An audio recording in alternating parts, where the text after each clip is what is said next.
Shalom, apa kabar anak-anak kelas Faith? Kak Dewi yakin kalian semua diberkati Tuhan. Pagi hari ini Kak Dewi akan cerita tentang keberanian Petrus dalam memberitakan firman Tuhan. Diperhatikan baik-baik ya.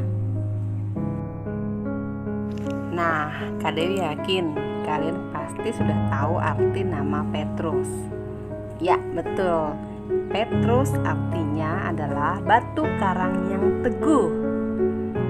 Banyak hal yang sudah dilakukan Petrus di dalam mengikut Tuhan Yesus. Petrus benar-benar orang yang luar biasa.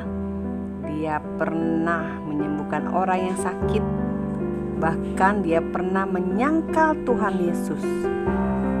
Begitu hebatnya ya. Tidak ada yang seperti Petrus loh, berani menyangkal Tuhan Yesus.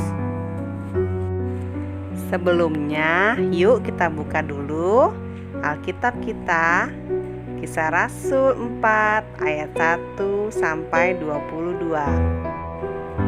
Inti dari Kisah Rasul 4 ayat 1 sampai 22 bercerita tentang waktu itu Petrus dan Yohanes sedang berbicara kepada orang banyak. Petrus memberitakan bahwa dalam nama Yesus ada kebangkitan dari antara orang mati. Nah, teman-teman, dari antara orang yang mendengar ajaran itu, banyak yang menjadi percaya kepada Tuhan. Kira-kira 5.000 orang laki-laki yang percaya. Mendengar apa yang dilakukan Petrus membuat imam-imam marah. Kemudian Petrus ditangkap dan dimasukkan dalam tahanan. Keesokan harinya Petrus dan Yohanes disidang di hadapan imam besar. Kemudian imam besar bertanya, "Dengan kuasa manakah atau dalam nama siapakah kamu bertindak demikian itu?" Petrus menjawab, "Oleh kuasa Yesus yang telah kalian salibkan, yang telah bangkit dari antara orang mati." Petrus dan Yohanes tidak gentar sama sekali walaupun mereka harus masuk ke dalam tahanan.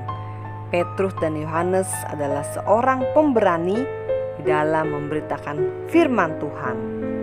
Nah, kemudian Petrus berkata kembali kepada imam-imam itu. Nah, ini bagian yang kalian suka adik-adik. Begitu lantangnya Petrus berkata seperti ini. Dengerin ya. "Sebab di bawah kolong langit ini tidak ada nama lain yang diberikan kepada manusia yang olehnya kita dapat diselamatkan." Luar biasa loh kata-katanya Petrus ini. Sungguh keberanian yang luar biasa yang harus teman-teman semua teladani dari Petrus.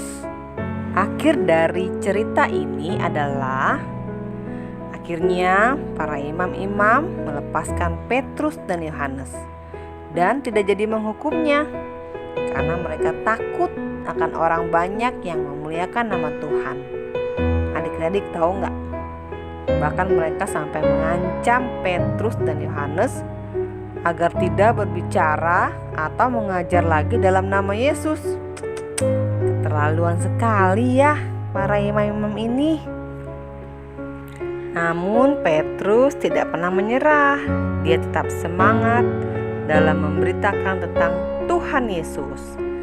Dengan kuasa Roh Kudus, Petrus menjadi berani untuk menyaksikan tentang Tuhan Yesus kepada orang banyak, sehingga banyak orang yang percaya kepada Tuhan.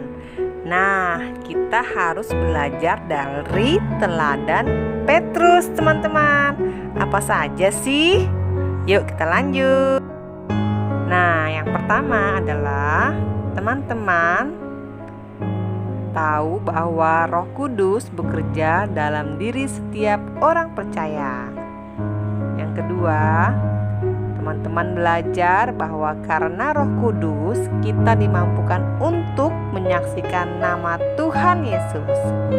Dan yang ketiga yang paling penting adalah teman-teman semua belajar untuk memiliki sikap keberanian seperti Petrus. Nah, Kak Dewi rindu anak-anak kelas faith yang sudah remaja memiliki keberanian di dalam memberitakan tentang Tuhan Yesus dimanapun kalian berada.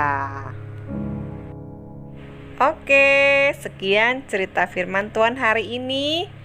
Teman-teman kelas faith tetap semangat ya, tetap bersuka cita. Jangan pernah patah semangat, harus selalu bersemangat. Sampai jumpa lagi minggu depan. Tuhan memberkati.